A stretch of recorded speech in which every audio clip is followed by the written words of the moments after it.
Kota எங்களேடா குறை சொல்கிறீங்க? 75 வயசுடா அந்த கட்சிக்கு, 75 வயசு. ஒருத்தர் வந்தார் 2018 நிற்கிறோம், அவர் 21 நிற்கிறோம், அடிக்கிறோம், முதலமைச்சர் சீட்டில் உட்காரணும். இடையில நான் கேட்டேன், வாட் அபவுட் 2019 கேட்டேன்.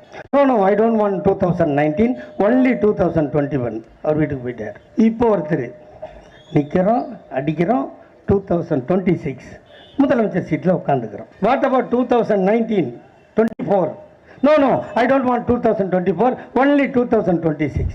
ஏண்டா நீங்கள்லாம் நேராக கிளம்பி வருவீங்க, நிற்பீங்க, ஜெயிப்பீங்க, முதலமைச்சர் சீட்டில் போய் உட்காந்துக்குவீங்க.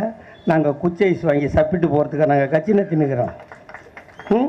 அதுக்காக அந்த கட்சி ஏம்மா உட்காந்துருக்கல்லம்மா, ஒரு காலத்தில் உன் நெஞ்சில் கை வச்சு சொல்லு, இப்படி சேர் போட்டு உங்கள் வீட்டில் உட்கார முடியுமாம்மா? யார் முன்னாடியாவது நிச்சயமாக சொல்லுமா? என்ன சொல்லு?